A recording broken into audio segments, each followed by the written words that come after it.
Makan dan minum sambil duduk, tapi saya pernah disuruh minum sambil berdiri waktu minum air zam-zam, Pak Ustaz. Pas minum air zam-zam berdiri. Mana? Ada dalilnya tak, Pak Ustaz? Rana Rasulullah sallallahu alaihi wasallam yashrabu zam-zam qa'iman. Nabi sallallahu alaihi wasallam minum air zam-zam berdiri. Nah, kata Ustaz Somad minum duduk. Kenapa Nabi Muhammad minum berdiri? Kenapa minum air ini mesti duduk? Karena waktu duduk saringannya telentang, ketika berdiri saringannya telungkup. Minum air zam-zam berdiri tak perlu pakai saringan, karena air zam-zam air yang tersuci di dunia. 2-0 orang yang mengejek Nabi SAW. Ini Nabi kalian ini pelintat-pelintut nih. Suruhnya orang minum duduk, dia sendiri minum berdiri. Kau yang mengejek Nabi Muhammad, nampak jahilmu 2 kali lipat. Kenapa minum berdiri? Nabi minum berdiri karena air zam-zam tak perlu disaring, air yang paling suci di dunia. Waktu saya pergi ceramah ke Kuala Lumpur, ada bapak-bapak punya air penyaring dari Jepang. Jepang, made in Japan. Made in China tak laku sama dia. Lalu kemudian datanglah orang Jepang tadi, kata si bapak tadi, hebat air yang disaring pakai ini. Oh hebat Pak. Tunggu sebentar ya. Dia masuk ke kamar, dibawanya air zam-zam. Tolong bandingkan sama ini. Loh kok lebih bersih ini? Ini dari Mekah ya, kata dia. Iya tahu juga rupanya dia. Walaupun dia tak bersunat, tahu dia mana air itu. Itulah hebatnya. Gimana cara menghadapi suami yang susah bangun untuk sholat subuh, Pak Ustadz? Idealnya, ini yang bertanya ini pasti perempuan. Idealnya bapak tuh yang membangunkan ibu. Diambilnya air, memercikkan air ke wajah ibu untuk ngajak tahajud. Bangun! Itu kalau nikahnya udah 20 tahun. Tapi kalau yang baru pengantin baru kemarin, wake up my honey, wake up my darling. Mestinya begitu. Tapi nasib ibu apa boleh buat, jangan ibu mengutuk nasib. Bagaimana Pak Ustadz? Dalam hadis pun dikatakan sebaliknya, si istri pun boleh memercikkan air. Cuma hati-hati, takutnya dia preman tengik ditembak. Oleh sebab itu bang, abang sholat lah bang. Aku tak mau sekamar sama babi hutan bang. Bayanglah bang, sekarang umur ini cepat matinya bang. Karena ada lagunya tuh bang, orang kaya mati, orang miskin mati, mati, abang pun akan mati. Sembayang lah bang, nah, insya Allah sembayang dia. Tengoklah tuh bang, ada orang batuk mati, minum kopi mati. Masa ada orang minum kopi mati? Ya kopi Mirna kemarin mati dia bang. Saya ingin mendaftar haji seizin suami saya. Apakah boleh saya berangkat haji tanpa suami atau tanpa mahram Pak Ustadz? Pendapat Imam An-Nawawi dari kalangan mazhab Syafi'i, kalau keberangkatan itu untuk haji dan ada aman perjalanan, maka boleh tanpa mahram. Aman, suami izin, aman perjalanannya. Ada ketua kloter, ada tim pembimbing ibadah, ada dokter, 3 orang yang dibiayai oleh negara, lalu kemudian pula ada security, aman, maka boleh berangkat. Bukan kata Abdul Somad, jangan salahkan Abdul Somad. Saya ngutip-ngutip aja nih. Kalau mau marah-marah sama imam-imam, jangan sama saya. Mohon jelaskan tentang pajak 2,5%. Mana ada pajak 2,5%? 15% pajak. Pajak pendapatan, itu zakat. Apakah boleh dikumpulkan dulu selama setahun, setelah itu baru didistribusikan di kampung halaman? Maka zakat itu siapa yang kena zakat? Yang berpenghasilan 85 gram. Ingat, 85, 85, 85, 85, 85. Jangan keluar dari sini jadi 58.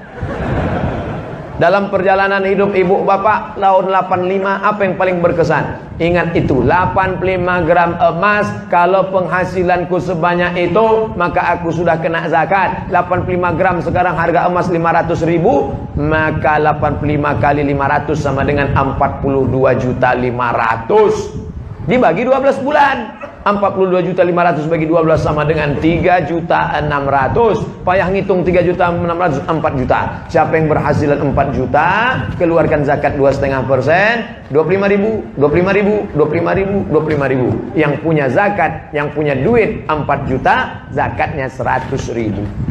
Pak Ustadz, saya keluarkan 100.000 tiap bulan atau total 1.200.000? Bagus tiap bulan. Kan sama aja 1.200.000. Jumlahnya sama, setannya beda. Kalau 100.000 ringan. Tapi kalau sudah 1.200.000, allazi waswisu fi sudur. Mau kemana bro? Mau bayar zakat. Berapa? 1.200.000. HP Android 1.300.000. Tengok. Kalau jin yang menggoda kita, bisa kita bacakan ayat kursi. Ini kawan sekantor kita. Kita bacakan sama dia, hafal pula dia dari kita lagi. Maka kalau kita bacakan Allahul Qayyum la ta'khudhuhu sinatun. Kenapa kau bacakan aku? Aku mau bayar zakat, kau goda-goda juga. Tulis besar-besar nih, jangan menggoda saya karena saya rentan tergoda. Seandainya uang pajak pendapatan 2,5% boleh dikumpul, apakah bisa penggunaannya dialihkan untuk membeli kurban? Ini orang terlalu cerdas. Sekali dayung 2-3 pulau terlampau. Hanya zakat saja untuk zakat. Adapun untuk kurban, kau berkurbanlah saudaraku. Berkurban itu hukumnya wajib menurut mazhab Hanafi. Alhamdulillah. Menurut mazhab Maliki, Hambali, Syafi'i sunat muakkad. Saya Syafi'i. Kurbanlah. Fasalli li rabbika wanhar. 2,5 juta. Ingat, duit yang kau simpan tak mau keluar akan keluar juga dengan caranya sendiri. Meletuplah ban, datanglah sakit. Saya bukan nakut-nakuti. Peganglah, silakan, akan keluar dengan caranya sendiri. Ingat, tengok, waspada. Saya ingin mengakikahkan anak saya, tapi saya belum diakikahkan. Mana yang lebih utama? Mengakikahkan anak saya? Karena biaya tak cukup Pak Ustaz. Akikah saya itu tanggung jawab ayah saya. Akikah anak saya itu tanggung jawab saya. Ketika saya punya duit 2,5 juta, saya lunasi tanggung jawab ayah saya atau tanggung jawab saya?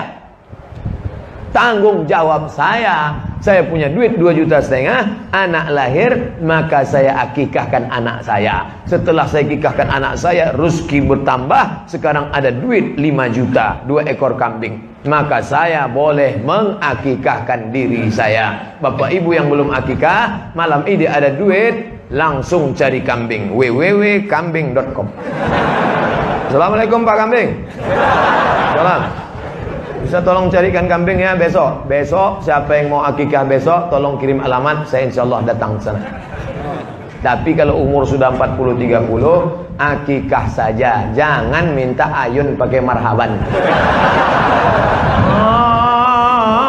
Marhaba ayyanun.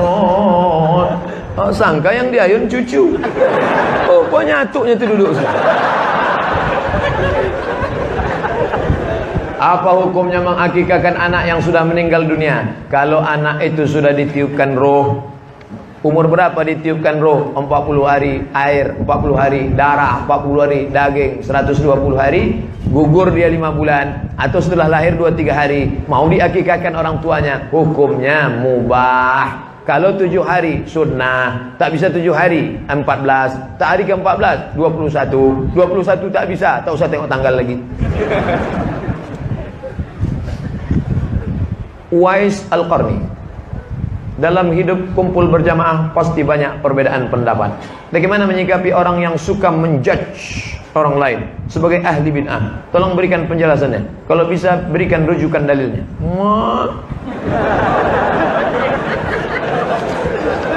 Tidak boleh. Ini saya kutip pendapat Ustadz Abdullah Hadrami, saudara kalangan Salafi dari Malang. Apa kata Ustaz Abdullah Hadrami? Murid langsung Syekh Ibnu Utsaimin, 4 tahun mulazamah dengan Syekh Utsaimin di Makkah, di Saudi Arabia. Jangan menuduh saudaramu pelaku bid'ah kalau perbuatan itu tidak disepakati ulama bahwa dia bid'ah.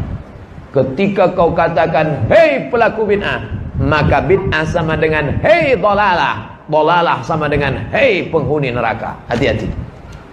Selama masih ada dalilnya, tak boleh kau katakan itu perbuatan bid'ah. Tapi kalau sepakat ulama bahwa itu bid'ah, maka kau mesti menegakkan bendera kebenaran. Bid'ah, batil, haram. Tapi selama dia tidak bid'ah, ada dalilnya. Dalil dari jauh, dalil dari dekat, dalil am, dalil khas. Tak boleh kau katakan bid'ah. Apakah jodoh juga harus wajib kita selipkan di doa?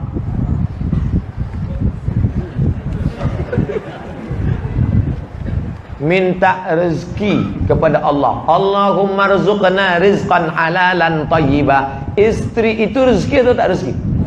Rezeki, duit rezeki, kebun rezeki, istri rezeki. Makanya kita diajarkan doa. Rabbana hablana min azwajina, berikan kepada kami istri, wa zurriyatina, anak-anak, qurrata a'yun, yang sejuk dipandang mata. Keluar kita dari rumah panas, begitu menengok dia sejuk mata kita menengok. Masya Allah. Sedang lelah di kantor ditekan atasan, di jalan kena razia pula. Begitu sampai di rumah datang dia membawakan sejuk rasa abang. Iya bang, baru hidupkan nasi gitu. Maka mintakanlah. Boleh saya sebut namanya Pak Ustadz? Boleh, tapi jangan kuat-kuat. Ya Allah, berikanlah aku istri yang salihah. Sebutnya kuat, rupanya abang dia pula di sebelah. Adik gitu kata dia. Bagaimana ijab kabul ketika anak perempuan saya? Bagaimana ijab kabul ketika menikahkan anak perempuan saya? Sedangkan anak perempuan saya itu dulu hamil di luar nikah. Bagaimana menikahkan anak perempuan saya itu? Bisakah saya menikahkannya? Bagaimana ijab kabul ketika menikahkan anak perempuan saya? Sedangkan anak perempuan saya itu dulu hamilnya di luar nikah. Orang yang menikah dalam keadaan istrinya itu hamil, nikahnya sah. Buka kitab Al-Fiqhul Islami wa Adillatu. Kalau anaknya lahir tak perlu diulang. Sah, jangan diulang lagi karena sudah sah. Yang jadi masalah, setelah anak ini lahir muncul 4. Pertama, anak yang lahir itu tak boleh pakai bin dan binti bapaknya, karena tak ada hubungan nasab. 2, kalau anak itu lahir laki-laki, lahir adiknya perempuan, maka dia tak bisa jadi wali bagi adik-adiknya. Karena dia saudara seemak, saudara seayah yang bisa jadi wali, saudara seibu tak bisa jadi wali. 3, kalau ayah ni mati, si anak tak dapat harta warisan. 4, kalau anak ni gadis dipinang orang, bapak tak bisa menikahkannya. Walinya siapa? Fasultan waliyun man la waliyalaha. Walinya wali hakim. Pak Kua menikahkan. Pak Kua, ada yang mau kubicarakan 4 mata. Kata Pak Kua, jangankan 4, 3 pun bisa. Aku 25 tahun lalu bukan orang baik Pak Kua, sekarang memang baik. Kata Pak Kua, memang aku tengok tanda-tandanya. Sudikah Pak Kua menikahkan anakku ini? Insya Allah. Tapi Pak Ustadz, masa saya tak bisa menikahkan dia? Rambutnya, darahnya, air liurnya sudah kami periksa di rumah sakit di Singapura. Ini kata DNA anak saya. DNA tak laku mas bro, tak laku. Al-waladu lil firash.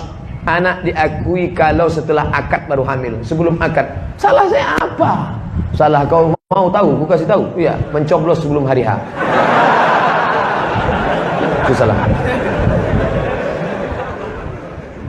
Tak sah menurut KPU.